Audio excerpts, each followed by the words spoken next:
bienvenue dans votre édition des formations du jour. À présent, les titres. Le 31 octobre dernier, le président de transition, Brice Clotaire Oligui Nguema, a reçu en audience l'ambassadeur de Chine, Li Jingjing. Les détails de cette rencontre tout de suite dans ce journal. Justice pour Karl. Le procureur de la République gabonaise ouvre une enquête pour faire justice à ce jeune homme tabassé à mort par les militaires.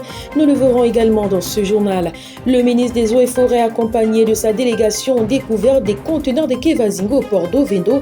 Les détails de cette information tout de suite dans ce journal. Voilà, c'était tout pour le sommaire. Bon confort d'écoute.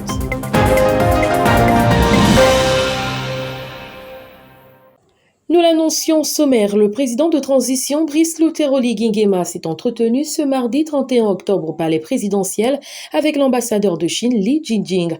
Celui-ci est venu pour exprimer au chef de l'État la volonté de la République de Chine d'accompagner le Gabon dans son processus de transition. Lors de leur échange, il en ressortait également le désir des autorités chinoises de participer de manière pratique au développement du pays en cette période de transition. À cet effet, l'ambassadeur chinois a présenté au chef de l'État Brice Clotaire Oligui Nguema, les responsables d'une entreprise dénommée Norenco, des entrepreneurs qui proposent leur expertise dans les domaines des infrastructures militaires. Plus qu'honoré, le général de brigade Brice Clotaire Oligui Nguema, à son tour, a pris acte et a décidé de poursuivre dans la lancée de cette coopération existante entre ces deux États depuis 1974. Une coopération multiforme et qui s'avère être excellente. Le ministre de l'Enseignement supérieur Hervé Ndoumé-Senghone, celui des Travaux publics Flavien Zenguindundu, ainsi que celui du pétrole et du gaz Marcel Abeke se sont réunis pour une séance de travail relatif à la réhabilitation des trois grandes universités du Gabon, à savoir l'université Omar Bongo, l'université des sciences et techniques de Massoukou et l'université des sciences de la santé. Cette réhabilitation prend en compte les logements, les bâtiments, afin de les rendre plus modernes. Ce projet sera financé par le PIBH, produit intérieur brut par habitant, et le financement des plus hautes autorités. Ce projet est reparti en deux phases, les travaux des grosses œuvres et celui des équipements de ces établissements universitaires. Retenons que le maître d'ouvrage de ce projet est le ministre de l'Enseignement supérieur, Hervé Ndoumé-Senghone. Rien à voir avec ce qui précède, parlons à présent de justice pour Karl. Tel est le cri de la population gabonaise indignée de la violence dont a été victime le jeune Gabonais dénommé Karl. En effet, il y a quelques semaines encore, alors que le comité de la transition pour la restauration des institutions avait instauré le couvre-feu dans le Grand Libreville, les militaires étaient dans les rues pour veiller à ce que les populations respectent les horaires établis par le CTRI. Par ailleurs, quelques compatriotes gabonais ont été saisis et violentés par les militaires pour non-respect des horaires. Parmi eux, le jeune Karl. Quelque temps après, celui-ci rendit l'âme. Les Gabonais choqués par cette histoire crient justice jusqu'à ce que les autorités compétentes n'aient aucun répit. Outre cette histoire, plusieurs similaires à l'instar du jeune de Francéville qui aurait été violenté par un corps habillé du fait d'avoir convoité la même fille. Sans compter le rackettage dont sont victimes les taximans de nos jours. À cet effet, le procureur de la République a ouvert une enquête pour le jeune Karl pour faire la lumière sur cet événement. Toutefois, l'heure est à se demander si cette même population se sentirait toujours en sécurité avec cette armée qui aujourd'hui dirige le pays. Justice pour Karl est en fait le cri des populations pour que la rigueur et la discipline impulsée par le chef de l'État de transition, Brice Clotaire Oligui Nguema, viennent radicalement changer les choses. Ce jeudi 2 novembre, l'ensemble des acteurs portuaires du Gabon, notamment OPRAG, Sotrasma, OCT-AGL, SCG, EPP, GPM, DGMM ainsi que CGC, se sont réunis pour l'ouverture de la campagne de sensibilisation de forme hybride sur les cancers, quels qu'ils soient masculins ou féminins. En effet, toutes ces entreprises acteurs portuaires du Gabon ont pris cette initiative de mener le combat contre la lutte contre les cancers sur ce format depuis 2 ans déjà. Pour cette année, dont le thème est contre les cancers, je m'engage, il s'agit pour chacune d'elles d'organiser une cérémonie d'ouverture dans les locaux de leur établissement respectif. À cet effet, la société OPRAG, pour sa part, a inauguré avec l'ouverture de la campagne hier en présence de toutes les autres sociétés partenaires, également acteurs portuaires du Gabon. Était également présent le maire de transition de la commune d'Ovendo, le général de division Arnaud Sandrine Nombo, qui n'a pas manqué d'exprimer sa satisfaction. Pour cette action salutaire, que ces acteurs en soient remerciés et encouragés. Placé cette année sous le thème national « Contre le cancer, je m'engage à une vie saine », L'objectif à long terme de cette campagne est de réduire considérablement les risques et les effets de ces cancers en intervenant sur la prévention, le traitement et l'accompagnement.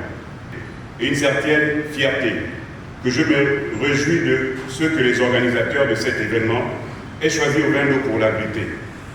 Parce que non seulement les populations en sont honorées, mais celui-ci est aussi en adéquation avec la politique prônée par les plus hautes autorités du CTRI, en tête desquelles son Excellence au général de brigade Brice Clotaire Guy Nguema.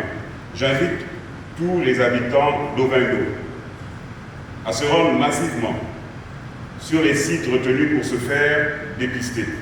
Et cela me donne l'occasion de remercier ici le gouvernement de la République qui, depuis des années, et particulièrement maintenant, a mis un accent particulier dans sa politique de sensibilisation, de dépistage des cancers féminins et masculins à travers la campagne dite Octobre Rose et Novembre Bleu, qui aujourd'hui bénéficie d'un peu plus de dynamisme avec la participation et l'implication personnelle de Madame Zita Oligui-Nguema, première dame de la République gabonaise, qui accompagne son illustre époux dans la politique sociale de notre pays. Cette troisième édition 2023 s'organise avec 6 acteurs, dont l'OPRAD, Sotrasmar, CGC, OCT-AGL, la Direction générale de la marine marchande, SGPP et GPM. C'est une opération qui va couvrir 40 jours, donc elle commence le 2 aujourd'hui et s'achève le 14 décembre. Aussi, investis dans la responsabilité sociétale des entreprises RSE, ces acteurs portuaires ont pour habitude d'inscrire dans cet événement des remises de dons, outre la sensibilisation et les tests de dépistage gratuits. S'agissant de l'ouverture d'hier effectuée par la société de l'OPRAG, la cérémonie s'est faite en présence de tous les directeurs généraux de ces sociétés, du maire de la commune d'Ovendo et de la chef de ce projet, Madame Christiane Eban-Hassen, et a débuté avec l'intervention des médecins qui a sensibilisé l'ensemble sur une vie saine et équilibrée pour prévenir sur les cancers et s'est poursuivi dans les locaux de la Société des ports et rades du Gabon. Nous avons reçu les femmes de là-haut, des alentours, pour le compte de l'Office des ports et rades du Gabon. Nous avons accompagné cette journée par la distribution des moustiquaires imprégnés et des kits comme les vermifuges pour accompagner ces populations qui ont parfois des problèmes de vers. Pour finir, le ministre des Eaux et Forêts, de la Mer et de l'Environnement, le colonel Toussu Alogo, a effectué une descente de terrain au port de la commune d'Ovendo, alerté par un compatriote. En effet, plusieurs conteneurs contenant du Kevazingo, essence protégée et interdite d'exploitation au Gabon, a été découverte dans ces conteneurs. Certains scellés, d'autres déjà ouverts, il a fallu l'intervention de la délégation venue avec le membre du gouvernement pour ouvrir ce conteneur dans lequel se trouvait cette matière première. Visiblement, il s'agissait d'une vente illicite ou des détournements qui auraient mal tourné. Le ministre des Eaux et Forêts a déclaré entamer des procédures administratives, notamment une enquête, pour mettre à nu toutes les personnes concernées par ces tentatives de détournement. Voilà, c'était tout pour aujourd'hui. Merci de nous avoir suivis. À demain, même heure, pour un prochain numéro de votre édition d'information.